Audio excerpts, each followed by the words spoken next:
Everyone that works in the Trump administration has no problem working for a convicted felon, a con man, a man who bankrupts his businesses, who is an adjudicated sex offender.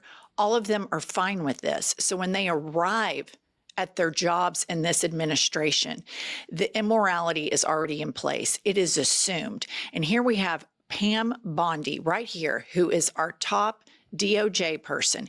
Here we have her with her Christian cross dehumanizing a man with no criminal record.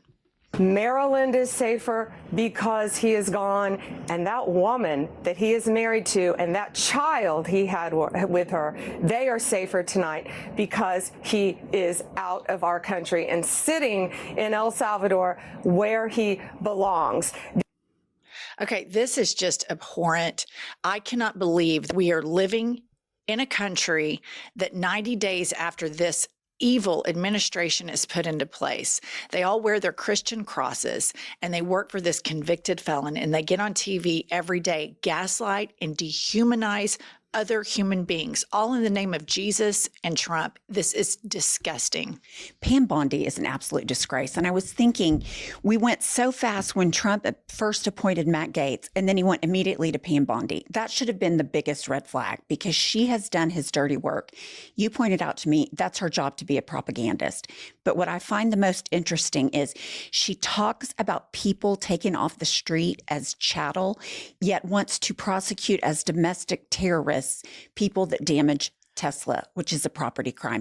She is abhorrent. I cannot stand her. She has no credibility.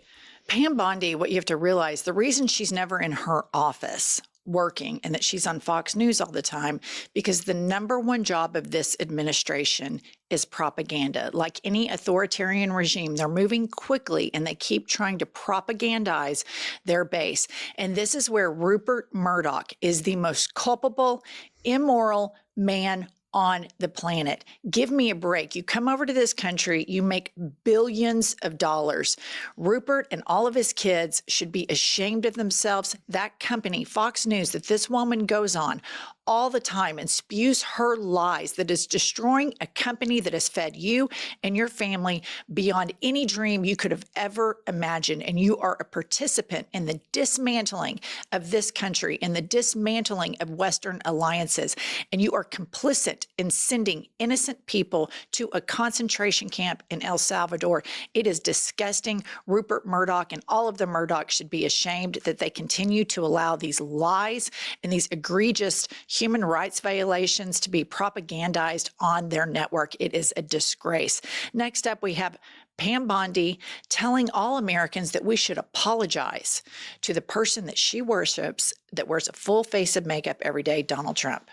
El Salvador, he is sitting in a prison, and every American should be thanking President Trump tonight, and every liberal journalist who has called him a Maryland man and saying he was rightfully in this country should be apologizing tonight to President Trump. Let me ask you this, Pumps. You grew up in Christian circles like that, with women that wear crosses like that. Why and how can they demean human beings like that and feel so like it's a part of their religion? What is that? Entitlement, and we are better than you. We are white. We are privileged. We could never be in the position that you are, that you're an illegal immigrant. It is an absolute othering of people that starts from the indoctrination from the jump. That's why it is so pervasive in these Christian cross-wearing Trumpers and triple Trumpers, is because they think they're better than other people because they're white. Do they think they're chosen by God? Absolutely. Favored by God? Favored by God. They are in the driver's seat. Everybody else is out of the plum position, as it were. I mean, it's just, for me as a secular person, to see these women with their crosses saying such crazy, cruel things, that we should be so grateful to Trump, who is nothing short of an abuser. He is abusing the United States of America, his power abusing the most marginalized people. And from my vantage point, my moral compass tells me that I need to fight for the Garcias of the world. Right. My moral compass tells me that I need to fight for the most marginalized trans people who are getting bullied and scapegoated on this national stage. And all of the Christian people that I know in the Bible Belt place that we live in are just like Pam Bondi. And it's just, they're talking about wanting to tax Harvard. And I'm like, the indoctrination academies are not Harvard. That's the deprogramming academy. That's where critical thinking is encouraged. The indoctrination academies are these Christian schools around Oklahoma and these mega churches where people are spiritually abused starting from birth, where they end up on TV like Pam Bondi, really like salivating that they're sending innocent people to a concentration camp in El Salvador. The United States of America is rounding up people and sending them to a concentration camp. Without due process, because they believe they are better than these people fundamentally.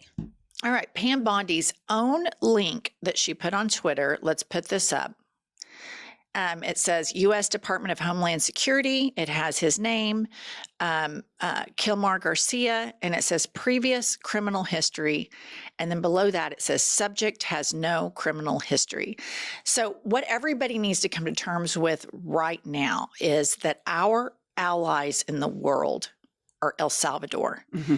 That man, Bukele, who calls himself the world's coolest dictator. I mean, if that isn't a play out of Trump's playbook, the red carpet was rolled out. Egregious human rights violations in this country. Now, our taxpayer money is paying for people to be sent to concentration camps. And there is a large group of Christian nationalists in this country that are salivating over it, that like it, and that would rather see the entire country burned to the ground to make sure that nobody else lives well except for them. Well, it's just absolutely stunning that all of these people that are being sent to these concentration camps in El Salvador, they don't have criminal histories and they've never been given due process. It never in my lifetime as an attorney that studied law and the Constitution did I think that due process would be thrown away. And this administration has taken the Constitution, wadded it up in a ball, and thrown it away. Okay, I have to ask you something. You've been sick a couple of days, so I've been waiting to ask you this. So you know the 9-0 decision. Right. And when you announced it, I said a lot of people are saying it's not as crystal clear because they use the word facilitate. So I've been thinking a lot about that. And I've been thinking about Thomas and Alito and their wives and how they like to plan insurrections and hang don't tread on me flags and all this shit. Don't you think it's completely plausible that people within those two families and maybe a couple of other justices have been communicating with the Trump administration and said, look, you don't have to honor it because we fought to use the word facilitate so that the language was ambiguous. I mean, they have communicated all of this time before, Jenny Thomas and the Trump administration. What's going to stop it now? That's bone chilling to think about, but I absolutely believe that has happened. I mean, Trump and his acolytes go on Fox News and say, Justice Kavanaugh, basically remember who got you here. But what I do think gives me some type of peace is that the lower court judge that's in charge of facilitating the return of this man is holding Trump's feet to the fire, the Trump administration's feet to the fire. Right, but he's going to keep appealing it. Yes. And it's going to go to the Supreme Court that gave him immunity, that slow played Jack Smith's investigation and inevitable prosecution of him to have a reckoning about all of Trump's illegal things that he did in this country.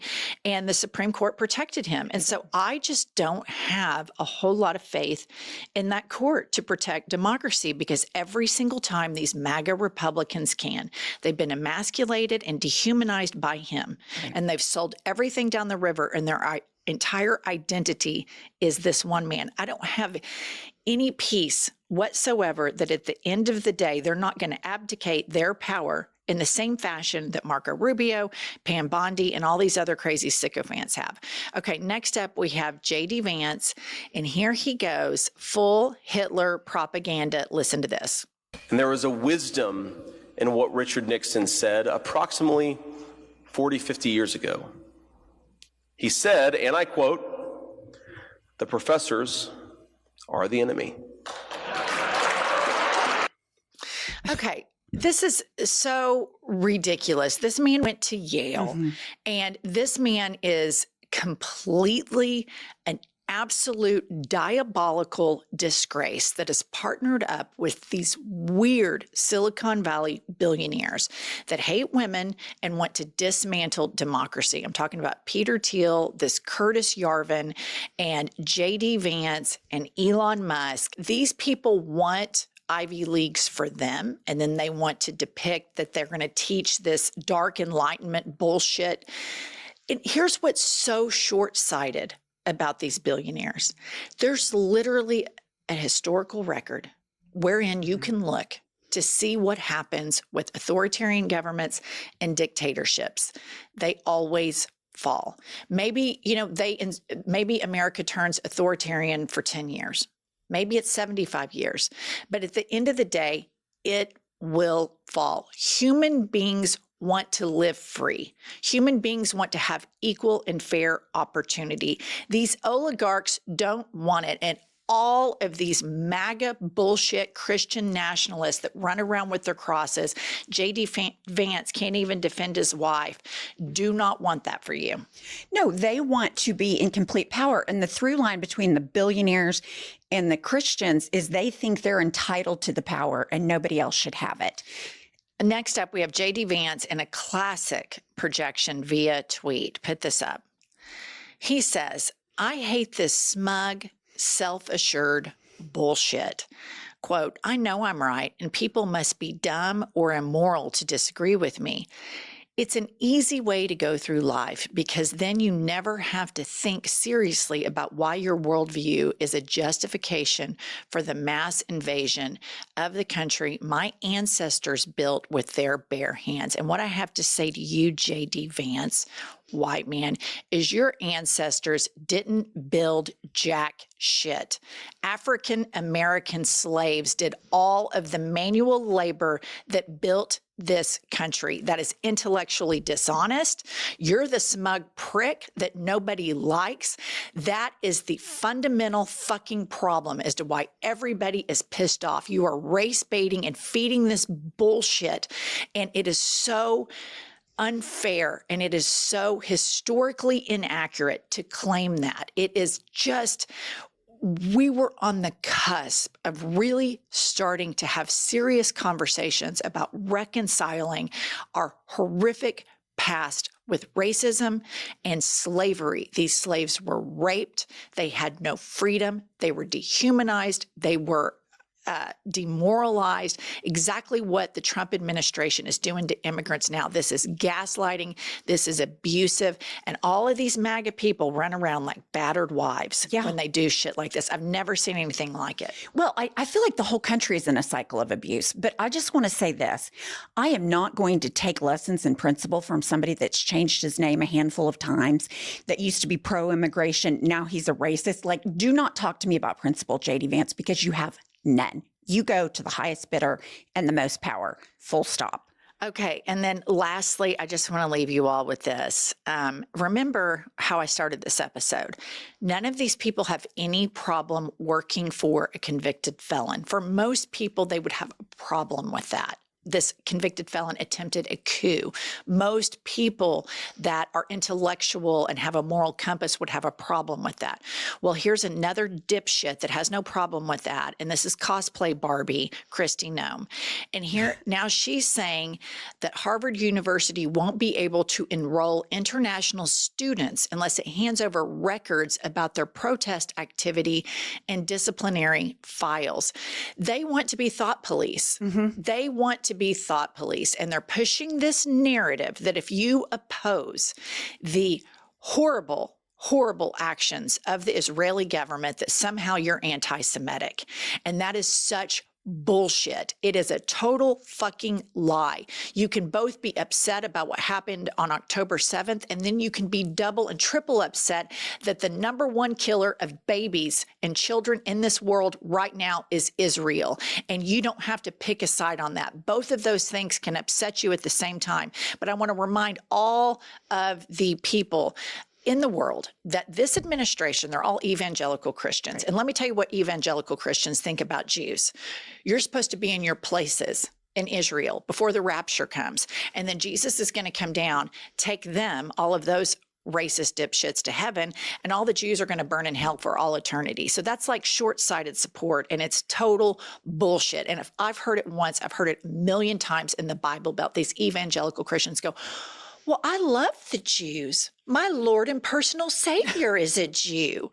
They're supposed to be in Israel before the rapture.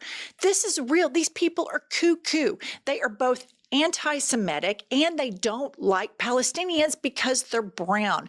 This is not a human rights cause. This is all peppered in hypocrisy and bullshit, and we cannot be a country that we are now policing people's thoughts and what they can protest against or not, especially when it comes to the world's number one killer of children right now, which is Israel. And everybody, and I know a lot of Jewish people who stand with me on this, should oppose that with everything in us.